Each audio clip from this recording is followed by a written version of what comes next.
देखो, अगर यह मशीन हमारे भारत में आ जाए तो हमारे भारत में मजदूरों की समस्या बिल्कुल खत्म हो जाएगी, क्योंकि यह मशीन घर को अपने आप ही बनाती है। दरअसल इसमें आपको घर का नक्शा बनाकर डालना होता और इस मशीन में आपको मसाला डालना होता, जिससे यह लेयर बाय लेयर दीवारें बनाती रहती है और यह काम भी काफी फास्ट करती है। इसलिए इस मशीन का उपयोग करने से टाइम की भी बचत होती है। इस बंदे ने यह बात साबित कर दी कि अगर आपके पास टैलेंट है तो आप कचरे को भी कीमती सामान बना सकते हो। दरअसल यह बंदा लकड़ी और खाली शराब की बोतलों को एक टेबल में रखकर उसके ऊपर लिक्विड डाल देता है और जब यह लिक्विड सूख जाता है तब यह इसकी मशीन के द्वारा सफाई करता है और इसके बाद यह कमाल की टेबल बनाकर तैयार कर देता है। अगर आपको कहीं भी इस तरह का क्रिएचर दिखाई दे तो उसे जल्दी से आग जलाकर भस्म कर देना, क्योंकि यह है पाइन प्रोसेशनरी कैटरपिलर, जो पेड़ पर रहते हैं और हमेशा एक लाइन में ही चलते हैं। अगर आपने इन्हें गलती से भी टच कर दिया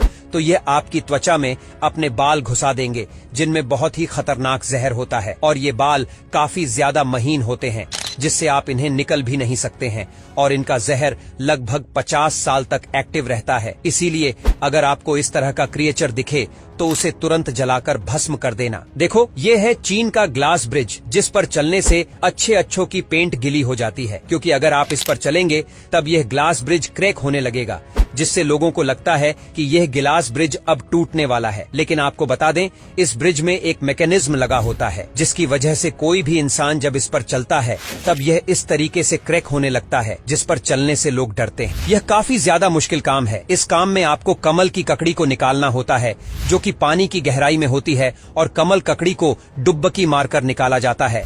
और इन कमल ककड़ी की कीमत काफी ज्यादा होती है, क्योंकि कमल ककड़ी से सब्जी बनाई जाती है और जब कमल का फूल निकल आता है तब उसे भी इस तरह से कीचड़ में घुसकर तोड़ा जाता है। इसीलिए कमल की खेती करना काफी मुश्किल काम है। चीन के रेस्टोरेंट में जब भी किसी सब्जी में ज्यादा ऑयल हो जाता है तब उसे निकालने के लिए बर्फ के बड़े से टुकड़े का इस्तेमाल किया जाता है। दरअसल इस बर्फ को उस सब्जी में डाला जाता है और उस सब्जी का सारा ऑयल इस बर्फ पर जम जाता है, जिसे बाद में निकाल लिया जाता है और इस तरीके से सब्जी में तेल बिल्कुल कम हो जाता है। जब भी किसी पानी की टंकी वगैरह में लिंकेज हो जाता है तब उसे बंद करना काफी मुश्किल काम होता है। लेकिन इसी समस्या को देखते हुए चीन वालों ने एक ऐसे टेप का आविष्कार किया है जो काफी ज्यादा मजबूत होता है और इसे लगाने से लीकेज बिल्कुल खत्म हो जाती है। अगर आपको कहीं भी इस तरह की चीज दिखे तो छोड़ने की गलती बिल्कुल भी मत कीजिएगा, क्योंकि इसे बेचकर आप करोड़ों रुपए कमा सकते हैं। दरअसल यह है ब्रेन कॉरल, जिसका इस्तेमाल साइंटिस्ट लोग नई नई चीजों पर रिसर्च करने के लिए करते हैं। देखो, जापान के लोग नॉर्मल कुत्ते से ज्यादा इस रोबोटिक कुत्ते को पालना पसंद करते हैं, इसीलिए आपको यह जापान के हर एक इंसान के पास देखने को मिल जाएगा और यह हरकतें बिल्कुल नॉर्मल कुत्ते वाली ही करता है। देखो, कुत्तों की सूंघने की क्षमता काफी ज्यादा होती है, इसीलिए मिलिट्री वाले हवाई अड्डों पर सामान चेक करने के लिए इन कुत्तों को रखते हैं। इन कुत्तों को चलने वाले पट्टे पर खड़ा कर दिया जाता है और जैसे ही इस पट्टे पर बैग आते रहते हैं तो यह कुत्ता उन बैग को सूंघ कर बताता रहता है कि इसमें बम है कि नहीं। जहां हमारे यहाँ के किसान बैलगाड़ी का इस्तेमाल करते हैं, लेकिन वहीं चीन के किसान बकरी गाड़ी का इस्तेमाल करते हैं।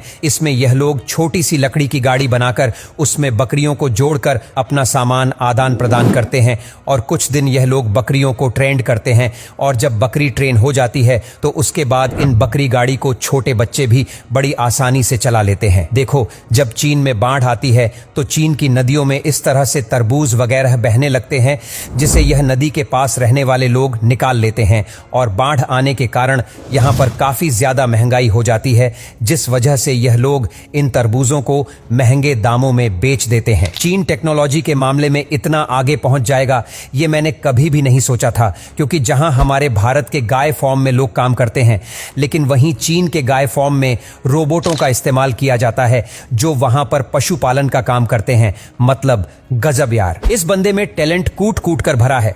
दरअसल यह बंदा पेड़ की एक टहनी लेता है और उसे कलर में डुबो कर लेते हैं। उसके बाद यह बंदा टहनी को इस पेटिक बोर्ड पर छाप देता है, जिससे काफी अच्छी पेंटिंग बनकर तैयार होती है। वाकई में इस बंदे में गजब का टैलेंट है, देखकर मजा आ गया। यह है चीन की बत्तख आर्मी, जिसमें चीन के लोग लाखों की तादाद में सफेद बत्तख को पालते हैं।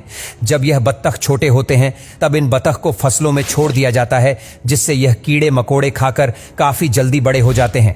और जब यह बत्तख बड़े हो जाते हैं तब यह काफी ज्यादा अंडे देते हैं और इन सफेद बत्तखों के अंडे काफी महंगे होते हैं।